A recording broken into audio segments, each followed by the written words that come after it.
What's up, guys? In today's video, we're taking this Mopar headliner out. So the first thing that we have to do is remove the freedom panels.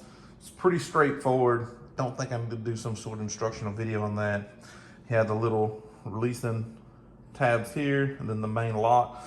The most important thing to remember with this is that the driver's side comes out first, but the passenger side goes back in first. As long as you take them out, put them in that order, you'll be great on those. So the first thing that we have to do is take our handy dandy Jeep toolkit. If you don't have the toolkit, that's fine. It's just a T40 Torx bit. And all these handles, you're gonna take all these handles off. Lay them out in order of where they came from, off of which panel, because they have little locking detents on the back side of them to tell them where to stop at. The little balls and stuff. So you're gonna want to remember how they were when you took them off. That way you can get them back on the way they operate, the way they're supposed to. We got to let the seats down here in the back, and I'm gonna go ahead and address the wiring here. Now this piece, it's got little arrows right here that kind of tell you to pull out. There's not really that much holding it. It's just a pain sometimes. This one you see just pulled right out. There's your arrows and it pulls right out. This is the way the back side of it looks. So it just pulls straight out to the side. And then you'll have access to your wiring here. So let me get my light turned on. So for this, you'll take this red locking tab, push it back, and you'll gain access to this. You just push down in the center and wiggle the plug out. Of course, it's gonna be a pain. It's probably never been removed before.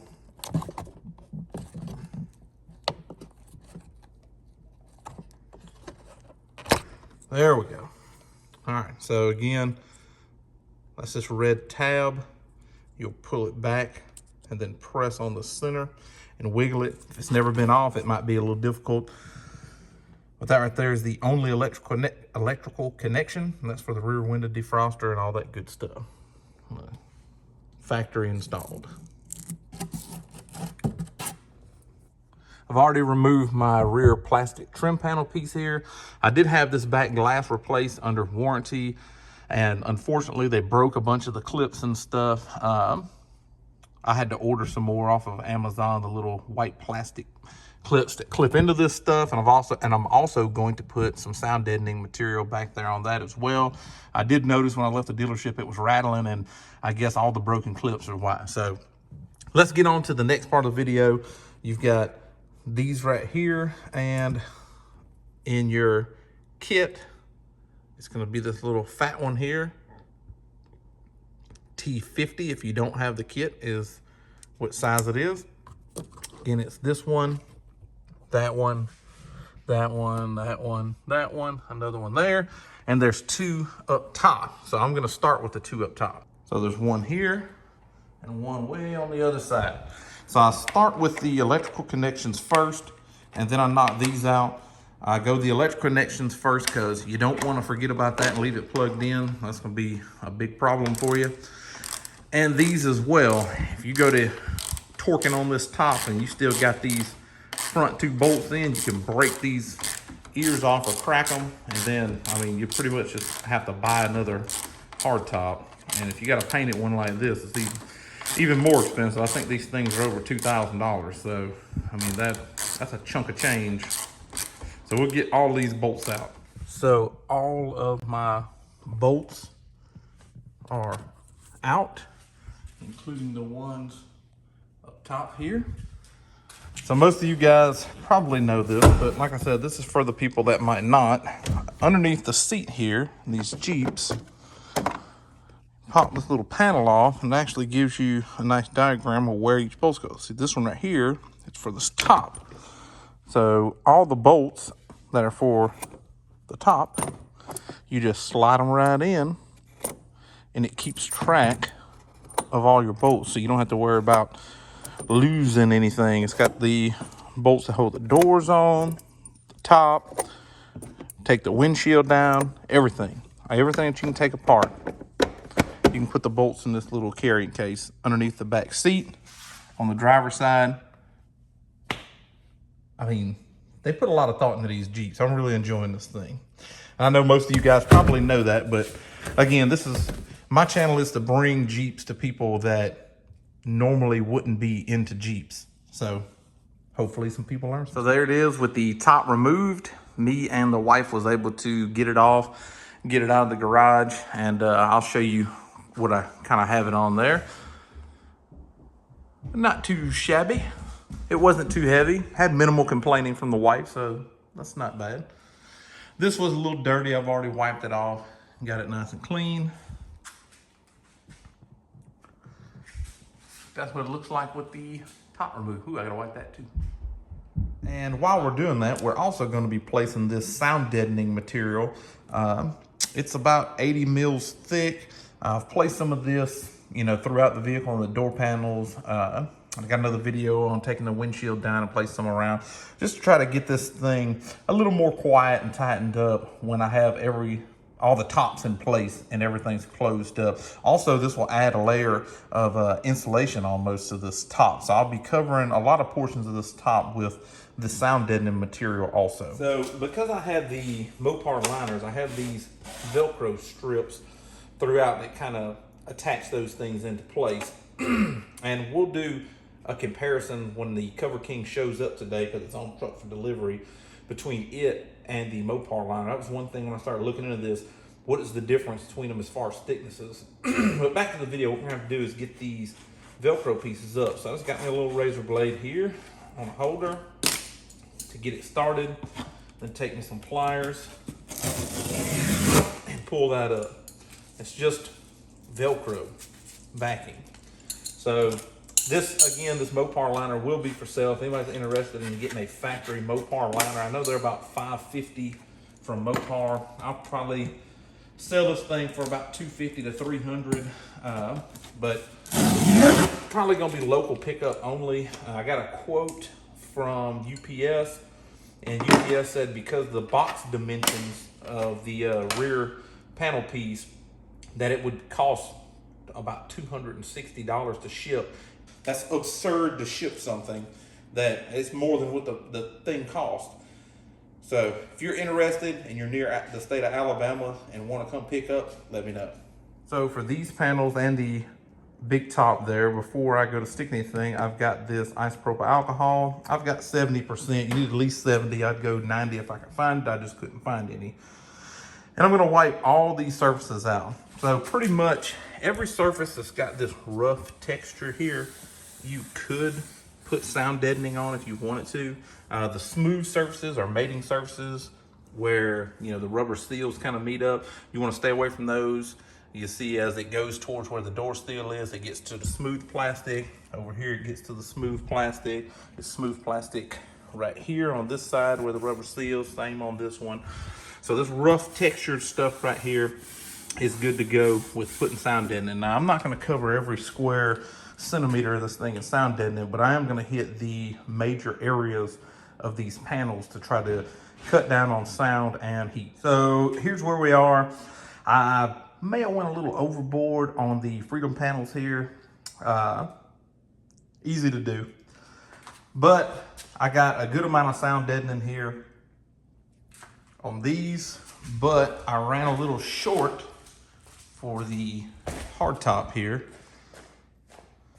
I wanted to do more in the back corners and on this flat portion here, but I ran out of the sound deadening material. So I think I got 30 yards, and it was from this company, Canopus, on Amazon, and it's 80 mil sound deadening material. Also picked up these rollers off of Amazon. I want to say they're probably like $7 or $8, and the sound deadening was like 55. I mean, really good deal considering the same amount of sound deadening if you went all with the Dynamat Extreme would be like 260 bucks, which is one reason I only had the small leftover piece of Dynamat Extreme that I used in a couple of areas here. The Dynamat Extreme is a lot more sticky as far as the backing than what the Canopus, or whatever, however you pronounce it, is. But the canopus that I got off of Amazon is thicker than the Dynamat by, I wouldn't say double, but nearly. So it should have, even with this smaller amount of sound deadening, most of the large panels have pieces of sound deadening on them. So it should give a good sound deadening effect to the vehicle with all the tops in place. One thing I almost forgot, these two little rubber bumpers right here, you'll just have to remove them. I just twisted them as I pulled them out and they pulled right out. Now I went to a local shop and I bought some of this Stinger X Destroys Noise and Vibration. You can see how much this stuff was. It's $50 for 4 square foot. I paid $55 for, I'm wanting to say 30 square feet of the other, but I went a little overboard using it in other places. Maybe I should have waited, but I just wanted a little bit more. I wound up putting a little more on here on the flat open spots here, and then at the back just to kind of fill it in, and a little square here on either side of the front to kind of bring this together. I want to make sure I get all, since I've got it off, go ahead and try to do it the best that I can right now while I got this off and apart. And here it is, straight from CoverKing, ordered from realtruck.com. I went ahead and cut this open so I wouldn't have to worry with it so much.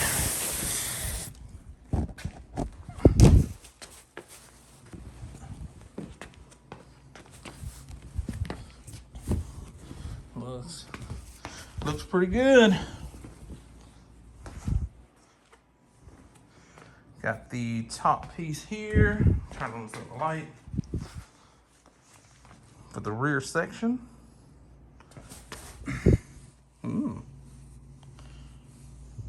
Feels like it's slightly better than speaker box material. It's very nicely molded, but not very thick. It is a little thinner than the Mopar liners on the rear there. Yeah, on the front too. Good look at the material here. I mean, they molded every little piece. Let's see what's up just in this box. It's probably my adhesive.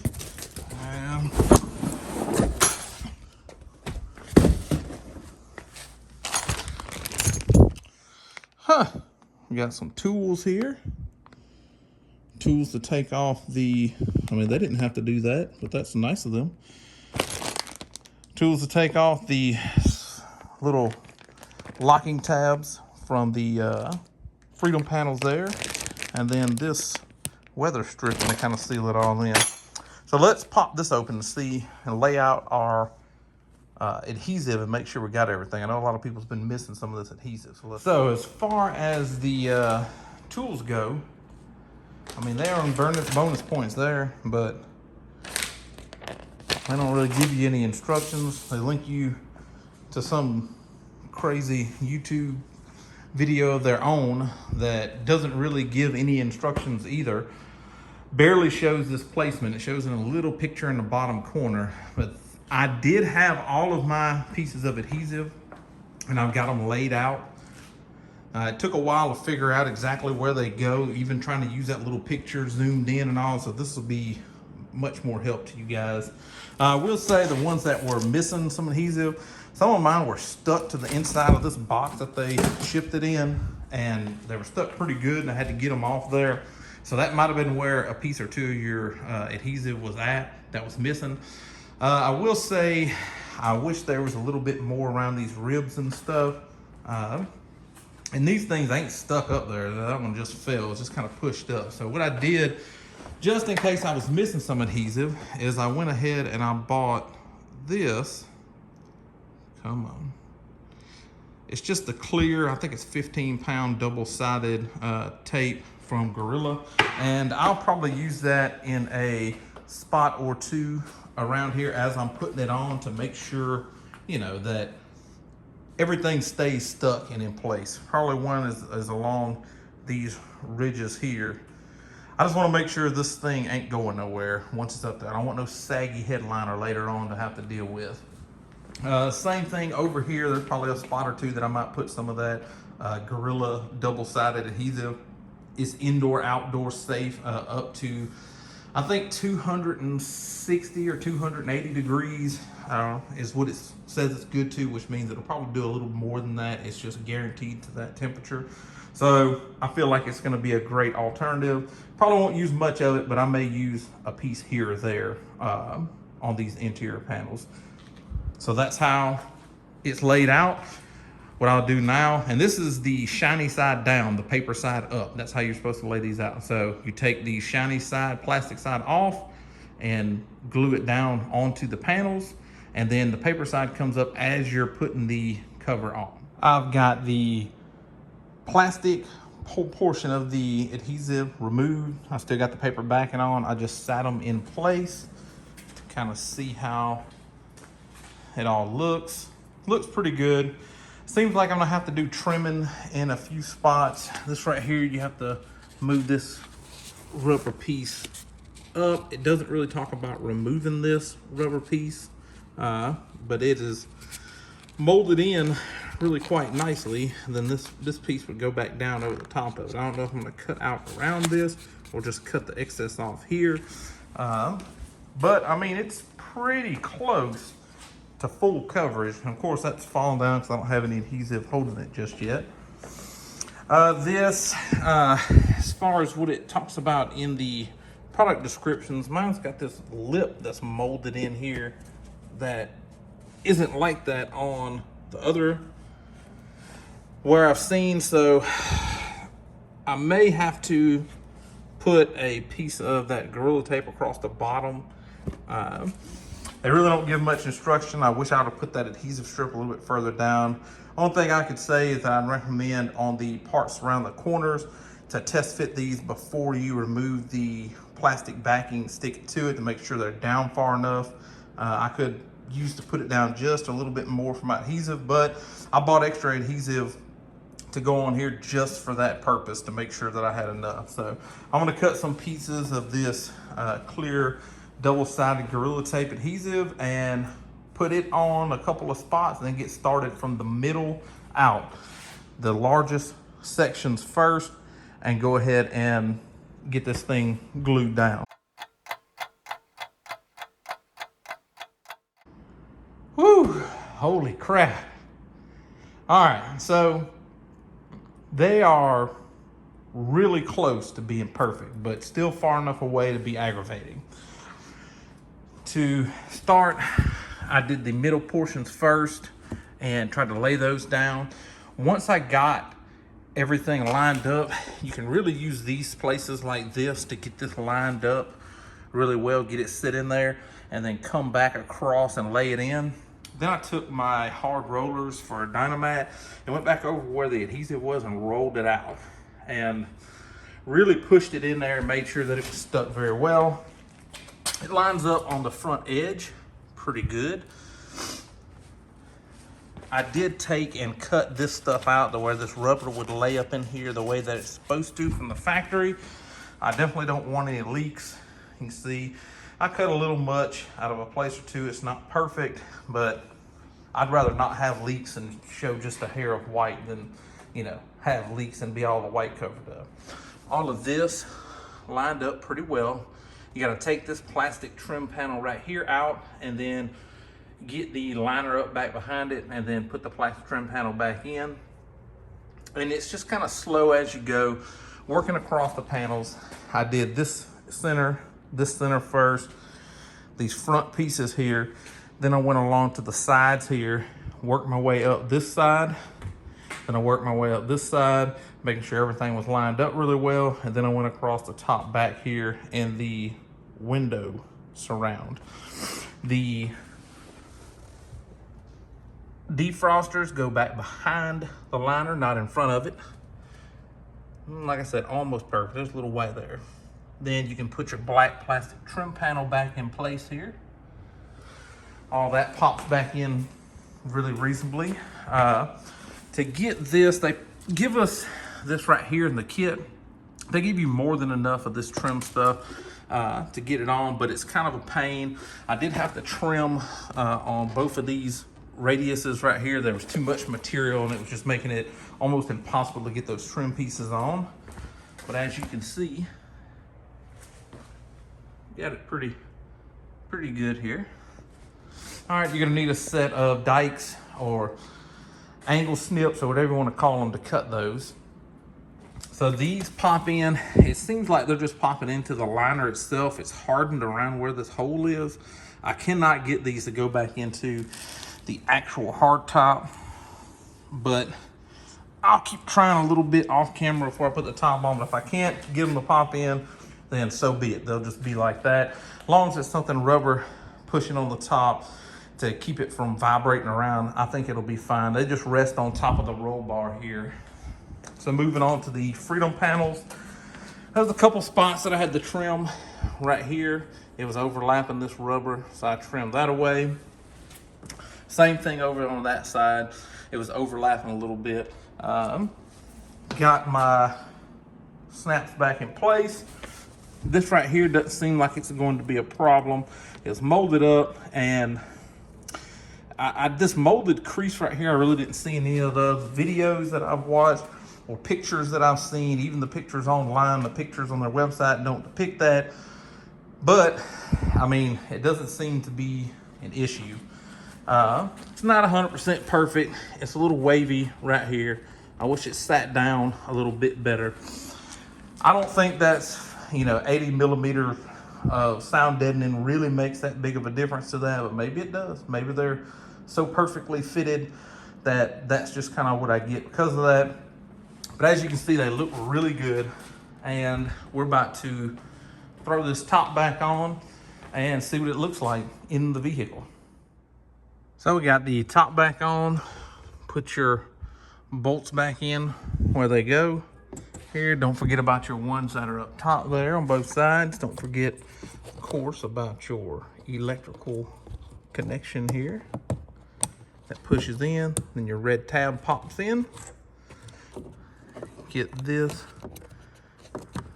back in the spot that it goes. And then once you tighten these down, you'll be able to put your plastic trim piece back on there. It's just a little view of just the back end.